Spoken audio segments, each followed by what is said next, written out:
So it's a beautiful Saturday today, so let's jump into a Patreon listener question. Once again, if you are interested in the Transformers Slag Patreon and want to come join us in the craziness, check the description below, check the pinned comment, or go to patreon.com/protoman.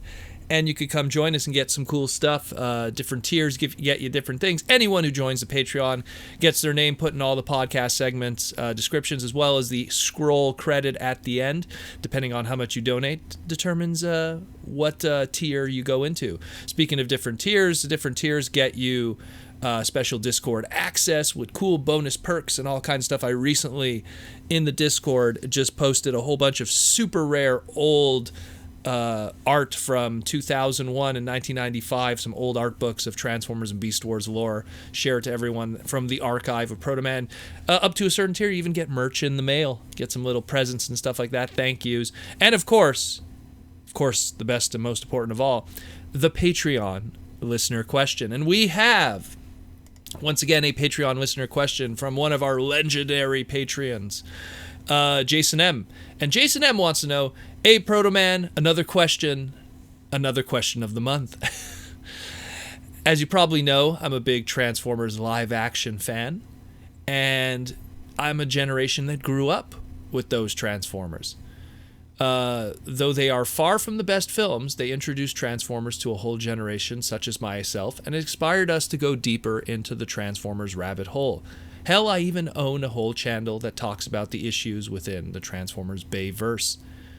But my question, as you would guess, is what is the best way for fans that grew up during the live-action movie era? How would they get into Generation 1?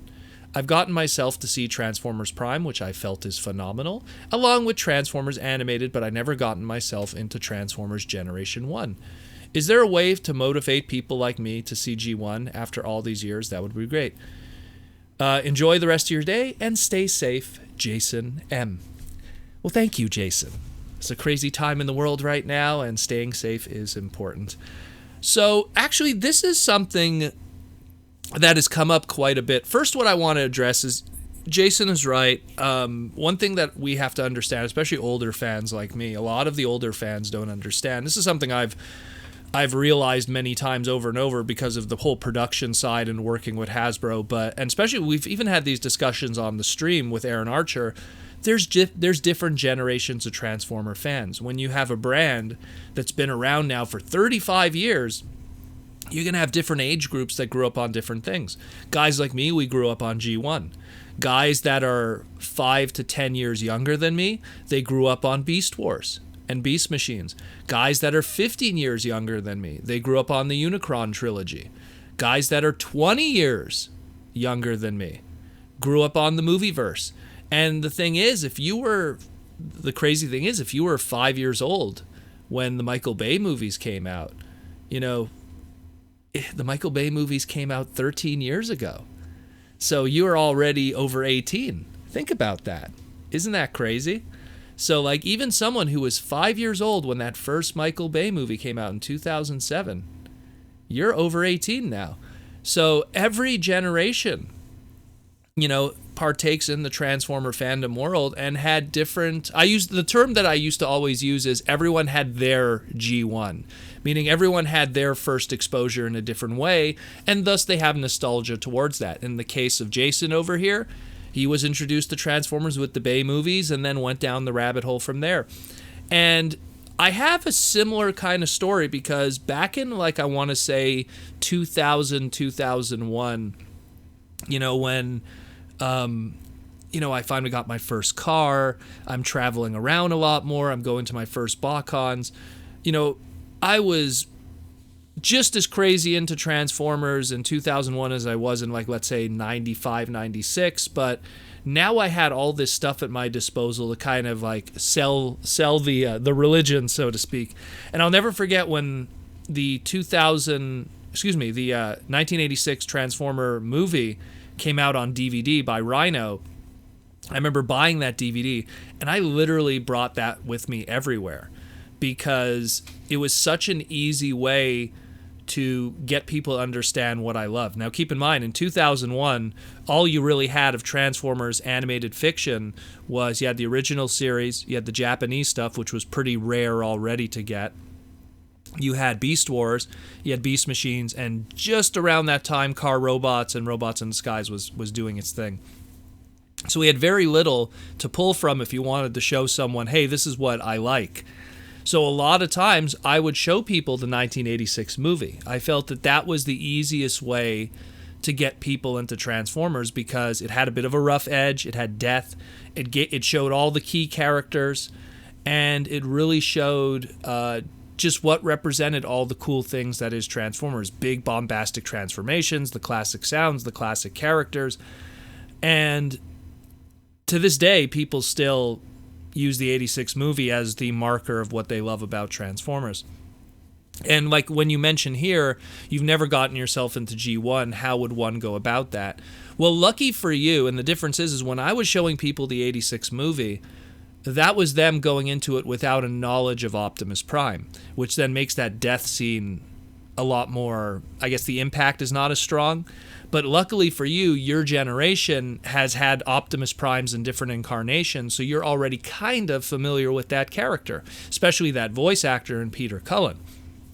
So the advantage of going into Generation 1 is a lot easier now because you have other material. Where me, it was kind of like, I used to debate with myself, do I show them like the first 3 episodes of G1 and then the 86 movie? But then, you know, G1's animation, you know, especially those first 3 episodes of More Meets the Eye Part 1, 2, and 3, it's not exactly up to par. It's, you know, it's Sunbow Entertainment kind of, you know, with its Korean roots and a lot of those animation errors and stuff like that and the lower quality. So even then, like, it was me going like, do I want to show them that first before I show them the movie so that at least they understand how important this Optimus Prime character is? To me, I always say first impressions are very important. I don't want to show someone something and people are going to go, wow, you know, Proto Man's ridiculous. He likes this stuff. I would say start with the 86 movie. You already know most of those characters and their beats to begin with. Start with the 86 movie because it'll get your meter up. You'll already go into that. 86 movie had Toei's animation. It was Toei at its peak back in 1985 when they were producing some amazing content like the Fist of the North Star movie and a lot of other stuff that was just this high quality animation adaptations of TV series that they were also working on, and Transformers was no exception. The Transformer movie is easily the best 2D animation we've ever gotten of Transformers still to this very day. And I mean, it's a lost art, no pun intended, from Beast Wars, but it's a lost art in a lot of ways. 2D animation and cell animation specifically. So it's something that I feel start with the 86 movie. And then the 86 movie will get your blood pumping in more ways than one. And then it'll be a lot easier to then dive into, like, let's say season 1. Season 1 G1 is not perfect, but I find that it's probably the most well put together of the 3 seasons of Generation 1 America, and season 4 is there too, but it's so short with Rebirth. But I find it's the most well put together. It gives you all the beats. It introduces all the key characters like the Dinobots, the Constructicons, the Insecticons. You know, you get all those key moments, and it gives you the groundwork for that is the lore of Transformers. After that, that's really your choice. Do you want to then, you know, continue season 2? Season 2 is more, let's sell the toys, and it's no offense to season 2. There's a lot of great season 2 episodes, but it really was a more let's sell the toys kind of initiative. Let's do a Beachcomber episode, let's do a Hoist episode, you know, let's do a Power Glide episode. We got to sell those toys, got to feature those characters, which is a good thing too, because then if you like those characters, they get a whole episode featured to them. But if you don't like those characters, well, you're stuck with them for the next 21 minutes. And then after that, that's you kind of bridge off season 3. Do you want to watch the Japanese stuff, which I love the Japanese stuff, but for some people, if they don't like reading subtitles, it could be a little far out for them.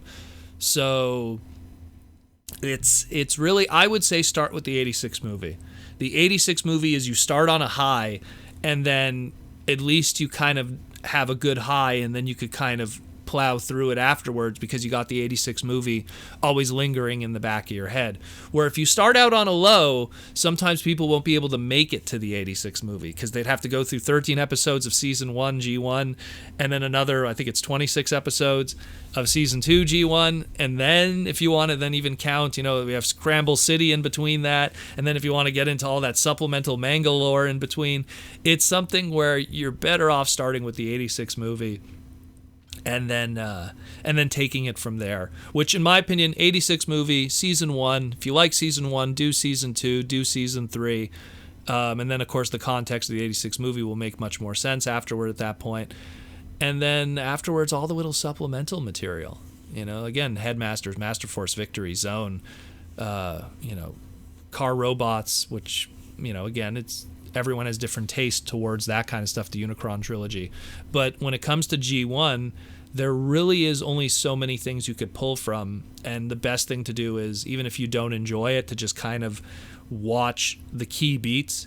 Like, it's important to me to watch, Heavy Metal War or to watch SOS Dinobots. Like those are, it's going to be War of the Dinobots.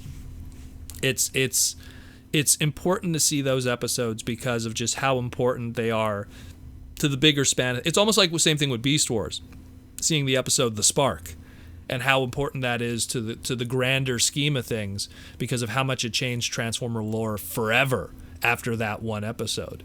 So I would start with the 86 movie. That's always how, and that's how I always tell anybody how to get into, again, going all the way back to 2001. That's how I would get people into Transformers, was the 86 movie. Not even Beast Wars that I love so much.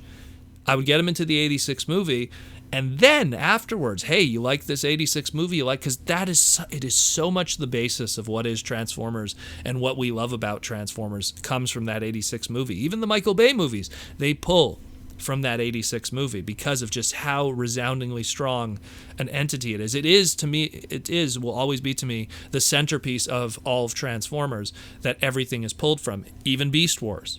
Beast Wars pulls from the 86 movie. How many times has Beast Wars said, "Till all are one," mention Unicron, talk about the death of Starscream? There's just so much being pulled from that. We must stop Megatron no matter the cost. Like, it's all there because of how strong the 86 movie was as a centerpiece. And to me, that's where a lot of people should begin, because it's this, especially when it's someone who could be very skeptical of animation or, the cheesiness of some kind of 80s cartoon. It's the safer bet, because you got that Japanese animation on your side, that Toei animation that's just knocking it out of the park, the groovy 80s heavy rock music, the fact that there's death, the fact that there's swearing. This isn't a kid's show anymore. This is something that's a little more hard edge, and it doesn't make you look ridiculous when I would introduce it to people, because then they'd be like, oh, I like this. I'll never forget, I had like this crew of friends I used to play basketball with way back in the day, and I lent them my VHS of the 86 movie, and like they're like, "Bro, could I like borrow it for a month?" And they legit told me like they watched it like every day, like every single day they'd watch it, because it was just so good to them.